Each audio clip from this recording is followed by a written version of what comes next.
সিরিয়ায় ইরানের মিসাইল স্থাপনায় ইসরায়েলের হামলা। এদিকে অক্টোবর থেকে এখনো পর্যন্ত উত্তর গাজায় 40 দখলদার সেনা নিহত। ন্যাটোর জোটে প্রবেশের বিষয়ে ইউক্রেনকে ছাড় দেবে না রাশিয়া। আরও থাকছে দক্ষিণ লিবাননের ঘরবাড়িতে আগুন লাগিয়েছে দখলদার ইহুদি বাহিনী। সর্বশেষ জানিয়ে দিব ইসরায়েলের কাছে এখনই সব ধরনের অস্ত্র বিক্রি করুন বলছে লেবার পার্টির এমপি। সিরিয়ায় ইরানের মিসাইল স্থাপনায় ইসরায়েলের হামলা। সিরিয়ায় ইরানের মিসাইল স্থাপনায় অভিযান চালিয়েছে ইসরায়েল। রোববার একেএন নিউজের এক প্রতিবেদনে এই তথ্য জানানো হয়েছে। প্রতিবেদনে বলা হয়েছে, সিরিয়ার মাসফাক নগরীর কাছে অবস্থিত ইরানের একটি ভূগর্ভস্থ মিসাইল স্থাপনায় কামাডো হামলা চালিয়েছে ইসরায়েল। সেখানে তারা দুটি উল্লেখযোগ্য লক্ষ্যবস্তুতে আঘাত আনে। সূত্রটি যারা এসব স্থানে সিরিয়ার প্রতিরক্ষা শিল্পের পরীক্ষা নিরীক্ষা ও গবেষণা করা হতো। একই সাথে ইরানের বিপ্লবী গার্ড পরিচালিত ভূগর্ভস্থ ক্ষেপণাস্ত্র উৎক্ষেপণ করা হতো। প্রতিবেদনে আরো বলা হয়, ইসরায়েল যুক্তরাষ্ট্রকে এই অভিযানের কথা আগেই জানিয়ে রেখেছিল। ইসরায়েলের ইহুদিবাদীদেরকে আর ঘুমাতে দিব না, হুতি বিদ্রোহীদের চরম হুঁশিয়ারি। ইসরায়েলকে কড়া হুঁশিয়ারি বার্তা দিয়েছে ইরান সমর্থিত ইয়েমেনের হুদি বিদ্রোহী গোষ্ঠী। তারা সাফ জানিয়ে দিয়েছে, গাজায় যতদিন শিশুদের হত্যা করা হবে ঠিক ততদিন ইহুদিবাদীদের ঘুমাতে দেওয়া হবে না। সোমবার এক প্রতিবেদনে খবর দিয়েছে টাইম অব ইসরায়েল। খবরে বলা হয়, হুতি কর্মকর্তারা জিহাম আল আসাদ এক্স অ্যাকাউন্ট থেকে হিব্রু ভাষায় একটি পোস্টে করেছেন। সেখানে ইসরায়েলিদের সতর্ক করেছেন তিনি। সাম্প্রতিক দিনগুলিতে ইরান সমর্থিত ইয়েমেনি হুতিরা ইসরায়েলের উপর তাদের আক্রমণ বাড়িয়েছে। আল আসাদ এক্স বেশ কয়েকটি উপসংহারমূলক বার্তা পোস্ট করেছেন, যার মধ্যে কিছু ছিল হিব্রু ভাষার। গত 2 সপ্তাহ ধরে ইয়েমেন থেকে ছোড়া ক্ষেপণাস্ত্র ড্রোনের মাধ্যমে মধ্যরাতে লাখ লাখ ইসরায়েলিকে আশ্রয়ে পাঠানো হয়েছে। এজন্য ইহুদিদের নতুন হুঁশিয়ারি আতঙ্ক তৈরি করেছে ইসরায়েলি নাগরিকদের।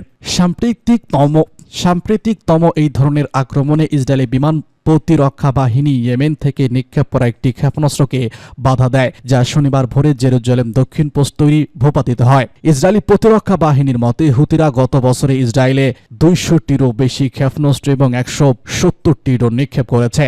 বেশিরভাগ হামলা ইসরায়েলে পৌঁছায়নি বা ইসরায়েলের মিত্রদের মাধ্যমে আটকে দেওয়া হয়। 27 ডিসেম্বর ইয়েমেনের রাজধানী সানায় আন্তর্জাতিক বিমানবন্দর সহ অন্যান্য লক্ষ্যস্থলে ইসরায়েলের বিমান হামলায় 6 জন নিহত হয়েছে বলে হুতি বিদ্রোহীদের নিয়ন্ত্রিত গণমাধ্যম জানিয়েছে। হামলা চলাকালে বিমানবন্দরে বিশ্ব স্বাস্থ্য সংস্থার প্রধান ছিলেন। হামলায় নিজে নিরাপদে থাকলেও তাদের উড়োজাহাজের একজন ক্রু আহত হয়েছে বলে জানান তিনি। ইতিমধ্যে ইসরায়েলের প্রধানমন্ত্রী বেনিয়ামিন নেতানিয়াহু ইয়েমেনে হামলা অব্যাহত রাখার হুঁশিয়ারি দিয়েছেন। আর হুতি বিদ্রোহীদের সঙ্গে ইসরায়েলের উত্তেজনা বেড়ে যাওয়ায় উদ্বেগ বাড়িয়েছে জাতিসংঘের মহাসচিব। অক্টোবর থেকে পর্যন্ত উত্তর গাজায় 40 দখলদার সেনা নিহত। ইহুদিবাদী ইসরায়েলের দখলদার সেনাদের বিরুদ্ধে ফিলিস্তিনের অবরুদ্ধ গাজা উপত্যকায় প্রতিরোধ যোদ্ধারা অভিযান অব্যাহত রেখেছে। গাজা থেকে প্রতিরোধ যোদ্ধারা এখন ইসরায়েলকে লক্ষ্য করে রকেট ছুড়েছে এবং গতকাল সেদ শহর লক্ষ্য করে হামাস যোদ্ধারা অন্তত 5টি রকেট ছোড়ে। এদিকে গতকাল ইসরায়েলের আর্মি রেডিও স্বীকার করেছে যে গত অক্টোবর থেকে উত্তর গাজায় জাবালিয়া শরণার্থী শিবির এলাকায় দখলদার সেনারা আগ্রাসন শুরু করার পর এ পর্যন্ত প্রতিরোধ যোদ্ধাদের হাতে অন্তত 40 জন সেনা নিহত হয়েছে। এ সময় ইহুদিবাদী ইসরায়েলের 5551 জন সেনা হতাহত হয়। চলমান গাজা আগ্রাসনে ইহুদিবাদী ইসরায়েল সব থেকে বেশি সেনা হারাচ্ছে বলে ইসরায়েলের ভিতরে অভিযোগ উঠেছে। ইসরায়েলি সামরিক বাহিনী দাবি, এই তথ্য অনুসারে গাজা যুদ্ধ শেষ হওয়ার পর থেকে এখনো পর্যন্ত 824 জন ইসরায়েল সেনা নিহত হয়েছে। এর মধ্যে গাজা উপত্যকায় পশ্চিম তীর এবং লেবাননে নিহত সেনা অন্তর্ভুক্ত রয়েছে। তবে ফিলিস্তিনি এবং হিজবুল্লাহ যোদ্ধা নিহত ইসরায়েলি সেনার সংখ্যা এর চেয়ে অনেক বেশি বলে নিশ্চিত করেছে। ন্যাটো জোটে প্রবেশের বিষয়ে ইউক্রেনকে ছাড় দেবে না রাশিয়া।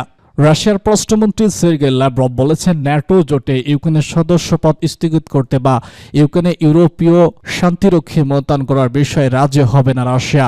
সম্ভাব্য শান্তি চুক্তির অংশ হিসেবে মার্কিন প্রেসিডেন্ট নির্বাচনে ডোনাল্ড ট্রাম্পের উপদেষ্টারা এই দুটি প্রস্তাব দিয়েছেন। রুশ বার্তা সংস্থা তাস আজ প্রকাশিত এক সাক্ষাৎকারে লাভরভ বলেছেন, ইউক্রেন সংঘাত সমাধান নিয়ে আলোচনার বিষয়ে রাশিয়া ট্রাম্পের টিমের কাছ থেকে কোনো সংঘাত পাননি। তিনি বলেছেন, আমরা সব সময় আলোচনার জন্য প্রস্তুত ছিলাম এবং আছি, তবে এই কারণে তবে কার সাথে এবং কি আচরণ করতে হবে তা বোঝা গুরুত্বপূর্ণ। ল্যাভরভ বলেছেন, যদি মার্কিন পরবর্তী প্রশাসনের সাথে আলোচনা হয় তাহলে গণমাধ্যমে প্রকাশ হওয়া ট্রাম্পের টিমের সদস্যদের দেওয়া প্রস্তাবকে মস্কো গ্রহণ করবে না। নির্বাচনী প্রচারণার সময় ট্রাম্প বারবার লিখেছেন তিনি নির্বাচিত হতে পারলে ইউক্রেন সংকটের দ্রুত রাজনৈতিক সমাধান করবেন, তবে কখনো পরিষ্কার করে বলেনি কিভাবে এই লক্ষ্যর্জিত অর্জন করবেন। গত নভেম্বরে মার্কিন দৈনিক ওয়ার্ল্ড লিস্ট জার্নালে প্রকাশিত এক প্রতিবেদনে বলা হয়, ট্রাম্পের উপদেষ্টারা ইউক্রেন সংকট সমাধানের জন্য একটি খসড়া পরিকল্পনা তৈরি করেছেন। এই পরিকল্পনায় তারা ন্যাটো জোটে ইউক্রেনের সদস্যপদ পাওয়ার ব্যাপারে 2 দশক দেরি করার প্রস্তাব করেছেন।